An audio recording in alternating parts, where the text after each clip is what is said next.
This is P M Sudha from Department of English, Bishop Weber College, Trichy. In this presentation, I am going to discuss pre-romantic writers in the history of English literature. We are all familiar with romantic age and poets, but we haven't given much importance to early romantic poets because the younger romantic poets and elder romantic poets are holding our attention by their spontaneous overflow of powerful emotions. Any movement or spirit will never flourish instantly. There would be a preparation before any kind of movement. Here, the early romantic writers prepared the way for romanticism by their defiance against Augustan age. So, they are called as pre-romantic writers or forerunners of romantic age. The pre-romantic period, called as the development of naturalism, as it is broadly called return to nature. This return to nature means something more than an increasing feeling for the picturesque and for the charms of the country. Return to nature profoundly affected later 18th century poetry in subject, tone, and style. It means a rising sense of all that is implied in the contrast between nature and civilization. The pre-romantic writers believed that the cramping conventions of the artificial social system prevent the free development and expression of individuality. Thus, the return to nature is a movement of reaction against Augustan ideals and a reaction on entirely different lines. Then, the writers were increasingly conscious of the superiority of what is natural and spontaneous in poetry to all the carefully cultivated conventional mannerisms of the long accepted school of art. Let's see the list of forerunners of romantic age. The first one is William Blake, who is very popular among them.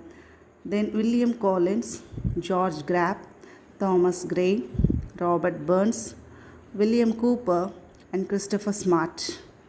William Blake, a mystic and a visionary whose apocalyptic effusions were inspired and who was also influenced by the medieval revival. Some of his popular works are Songs of Innocence and Songs of Experience, Poetic Sketches, The Book of Tell, The French Revolution, The Evening Gospel. In his A Vision of the Last Judgment, Blake says that the nature of my work is visionary or imaginative. So he is the best among the early romantic poets. The next writer is William Collins, has written a few poems, that is Ode on the Poetical Character and Ode to Evening. He published his Persian Eclogues in 1742. He has written Ode on the death of James Thomson, who has written a popular poem in blank verse entitled The Seasons. Next, George Grab, who addressed as the English Juvenal by Walter Scott. He started his career as a doctor. Later, he determined on a career in writing. He published his first poem, The Library, in 1781. His plain and realistic handling of materials taken from actual life and his total repudiation of all the pastoral conventions which had long stood between the poet and the world of reality. His next work, The Village, a poem in heroic couplets, in the best example for realistic handling of materials taken from actual life. Then he has written a satirical poem entitled The Newspaper. His other works are The Parish Register and The Borough. Next poet is inevitable figure in the list, that is Thomas Gray. He wrote not only exquisite in quality and finish, but also curiously interesting as a kind of epitome of the changes which were coming over the literature of his time. His notable works are Ode on a Distant Prospect of Eton College, Ode on the Death of a Favorite Cat, Sonnet on the Death of West, that is his friend Richard West, The Progress of Poesy, and the elegy written in the country churchyard.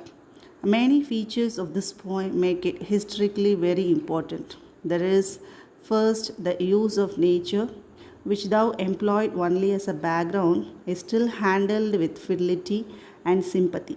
There is next the churchyard scene, the twilight atmosphere, and the brooding melancholy of the poem, which at once connect it with one side of the romantic movement, that is, the development of distinctive romantic mood. Then, next writer is Robert Burns, who is a Scottish poet. His experience of poverty and injustice fueled his egalitarian beliefs and led to his enthusiasm for the French Revolution. His works are The Quarter Saturday's Night to a Mouse, The Holy Fair, Tam O'Shanter, and Holy Willie's Prayer. He was influenced by Henry Mackenzie's novel The Man of Feeling. The next one is William Cowper. He was not a student of poetry. He gave little or no attention to poetry as an art. He wrote just to express his own ideas in his own way. He wrote a series of moral satires in couplets, which are Table Talk, The Progress of Error, Truth, Expostulation, Hope, Charity, Conversation, and Retirement. His best known long poem is The Task, published in 1785. He came under the influence of John Newton, the evangelical Curter, with whom he wrote Olney hymns. His other works are The Garden, The Winter Evening, The Winter Morning Walk. The last poet in our list is Christopher Smart, who was educated at Cambridge, but he spent most of his later life in poverty, for a while insane, and towards the end of his life went into a debtor's prison. He has written one of the greatest among English religious poems, Songs to David. His other works are Poems on Several Occasions and The Iliad, a mock heroic satire on the Quaker doctor John Hill. Without this early romantic writer's contribution, we couldn't cherish romantic age. Thank you.